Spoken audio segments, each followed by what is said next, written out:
Pertumbuhan ekonomi Indonesia di kuartal kedua tahun 2020 dicatat oleh Badan Pusat Statistik atau BPS minus 5,32%. Angka ini tentu jauh dari target yang diharapkan, yaitu mencapai kisaran 4,5 hingga 4,6%. Kemudian kondisi ini dikritik oleh Ketua Fraksi Partai Demokrat Edi Baskoro Yudhoyono atau IBAS yang menyebut perekonomian Indonesia jauh lebih baik di bawah pemerintahan ayahnya, yakni Susilo Bambang Yudhoyono. Kemudian ada juga pernyataan dari Wakil Ketua Umum Partai Gerindra Fadlizon yang menganggap pemerintah lamban mengantisipasi dampak pandemi COVID-19 terhadap perekonomian. Lalu bagaimana sebenarnya upaya pemerintah dalam membangkitkan kembali roda ekonomi dan seberapa efektif program pemulihan ekonomi nasional yang digagas oleh pemerintah? Inilah bahasan kami dalam Dua Arah malam hari ini bersama saya, Cindy Sistiarani.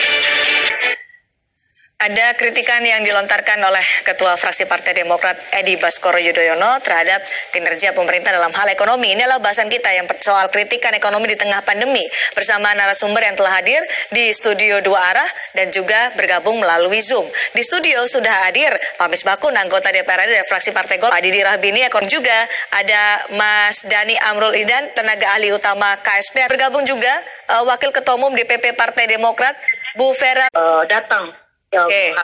Kemudian dan 10 tahun 2004-2014 angka kemiskinan kita fakta yang saya sampaikan, bukan asal kita berbicara tanpa data. Itu soal bagaimana kinerja dari pemerintah ini lambat bahkan sebelum pada saat COVID ini berlangsung ya. Itu dikritik oleh Pak Didi. Itu kritik. Oke, saya akan ke Mas Dhani. Ini ada kritiknya lamban bahkan minus 5,32% ini efektif berdampak pada perekonomian Indonesia. Kami akan bahas lepas jeda di Dua Arah.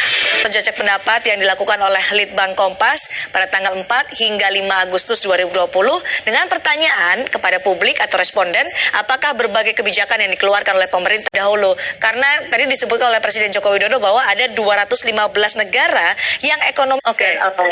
Kita mengingatkan kepada pemerintah agar tepat sasaran dalam membantu pemulihan usaha UMKM yang saat ini banyak menunggu, dan tentunya UMKM yang saat ini yang sangat terpuruk yang mereka mengalami di depan mata.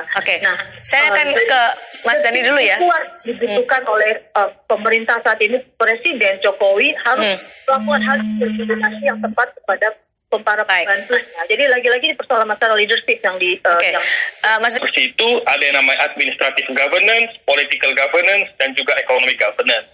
Nah, kita juga punya sense of crisis, tapi di satu sisi ada administrative governance yang harus kita terobos dengan inisiatif-inisiatif praktis di lapangan.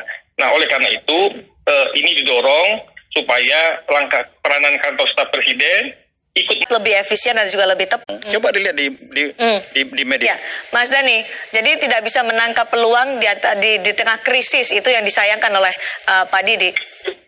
Ya, jadi pandemi akhirnya pemerintah juga membentuk komite atau pemulihan ekonomi nasional dan juga komite penanganan COVID-19. Apakah ini akan efektif untuk merespon perekonomian yang terdampak oleh pandemi COVID-19?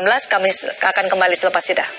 Pada perekonomian, pemerintah kemudian membentuk Komite Penanganan COVID-19 dan Pemulihan Ekonomi Nasional atau program PEN.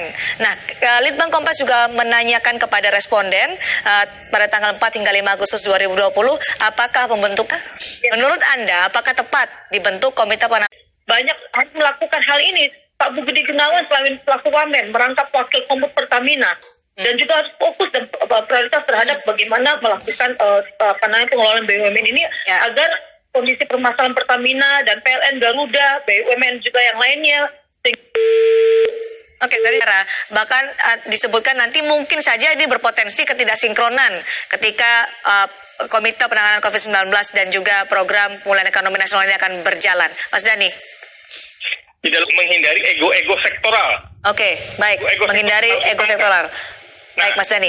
Jadi kalau inilah bergerak di atas itu. Apakah ini kan berjalan dengan efektif dan apakah sudah tepat dengan pembentukan ini? Bisa memulihkan kembali ekonomi nasional yang terdampak pandemi COVID-19.